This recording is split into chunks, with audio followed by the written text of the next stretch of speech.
More relief payments will be arriving for the hundreds of thousands of Americans. 2 more batches of inflation relief checks are being sent out, and these payments can be worth as much as $500. And now many lawmakers have already received extra money, as the states began issuing its first round of surplus tax refund checks yesterday. For a second consecutive year, the lawmakers approved the governor's request to issue the income tax refunds to the eligible state taxpayers, and these refunds will be costing a projected $1 billion of the $6.6 billion in surplus revenue held over from its last budget year. Governor Kemp told reporters Georgia is once again in a position to issue surplus tax refunds thanks to years of responsible budgeting. In both the income tax rebate and a separate $950 million property tax rebate are fulfilled campaign promises made by Kemp during his successful re-election run last year, and these eligibles should be checking the rebate checks of $250 for single filers or married taxpayers who filed separately. Now, residents qualify for a refund if they filed taxes in both the 2021 and 2022 tax years, though no one can get back more than they paid in state income taxes in 2021.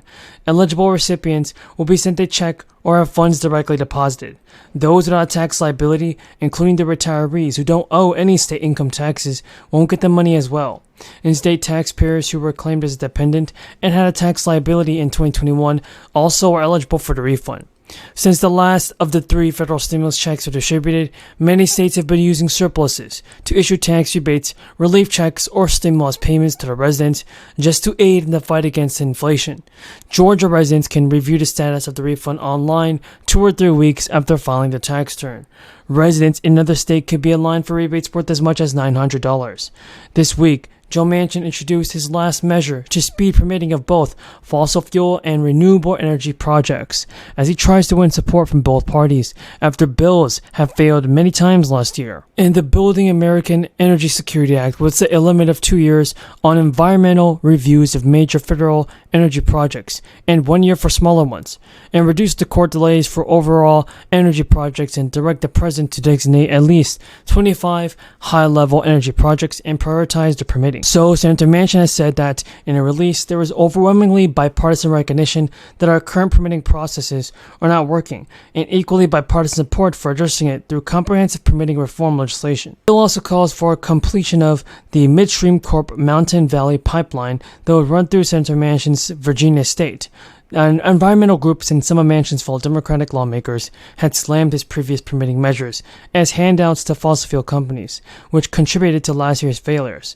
And Republicans were angry with Manchin for supporting the president, did not support his bill last year. But still, there's a chance that people can get out the stimulus checks very, very fast. Now we're going to turn to our hearing today, and this morning we'll be discussing the Department of Interior's implementation of the bipartisan infrastructure law, which is known as the Infrastructure Investment and Jobs Act. I'd like to welcome and thank Tommy Boudreau, Deputy Secretary of the Department of Interior, for appearing before the committee today. Last year, Congress worked in a bipartisan way to enact the largest federal investments in our nation's infrastructure in decades, including approximately $100 billion in authorization and funding for the Department of Interior and the Department of Energy. This, combined with the investments provided in the Inflation Reduction Act, will be game-changing for us to produce more energy, lead the world in innovation, onshore supply chains, clean up legacy pollution, address drought, plan for wildland fires, and more. Last July, we held a very thorough business meeting about these provisions in our jurisdiction, which we considered 74 amendments and agreed to 48 before reporting our position of the bill with the bipartisan support. And as I understand, we might have been the only committee that worked the entire bill through this process. Now that the bipartisan infrastructure bill has been law for just shy of 13 months, we're here today to discuss how the Department of the Interior has been implementing the authorization and the $28.1 billion that we provided you.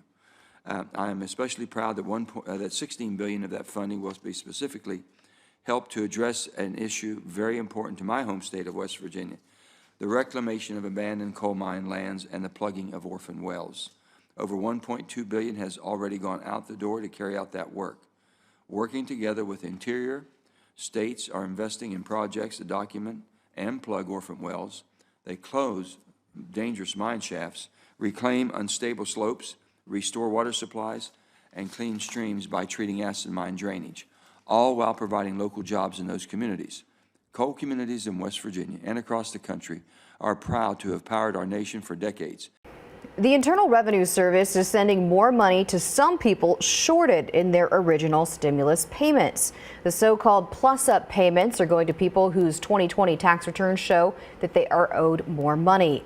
Some discrepancies occurred because initial payments were based on 2018 and 2019 returns. Changes to situations in 2020 that were not known at the time. Payments went out, and they could have resulted in lower payments for some people. Policies that affect older adults, like the property tax relief and expanded eligibility for programs that assist with medical expenses. The Elder Index is a measure of the cost of living for older adults, nationally and for every state and county in the United States. The Elder Index uses various public databases to calculate the cost of healthcare, housing, food, and transportation, and miscellaneous expenses for seniors. It represents a bare-bones budget, adjusted for whether adults live alone or as part of a couple, and whether they rent or own homes or without a mortgage. Now, there are billions of dollars left over in stimulus funds. More and more governors have agreed to allocate this money towards the people that need the most, and that means stimulus checks. Beginning in October, California residents will receive one-time inflation relief checks of as much as $1,000. Whether you qualify for the middle-class tax refund and how much you could get depends on your income, filing status, and household size. The refund is expected to total around $9.5 billion as part of a larger $12 billion relief plan approved by lawmakers. In a statement, Newsom said California's budget addresses the state's most pressing needs and prioritizes getting dollars back into the pockets of millions of people who are grappling with global inflation and rising prices of everything from gas to groceries. According to officials, roughly 23 million California residents are eligible for this rebate plan, which has been set up in 3 tiers based on the adjusted gross income on your 2020 California state tax return. Single taxpayers who earn less than $75,000 and couples who filed jointly and made less than $150,000 will receive $350 per taxpayer and another flat $350 if they have independence.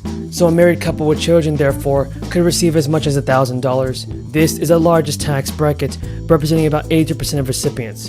In addition to meeting income requirements, residents must have filed the 2020 tax refund by October 15, 2021. And have lived in the state of California for at least half of the 2020 tax year and still be California residents on the date that payment was issued. In addition, you cannot have been claimed as a dependent in the 2020 tax year. If you filed your 2020 California state tax return electronically and requested direct deposit for your refund, you will receive the tax rebate as a direct deposit as well.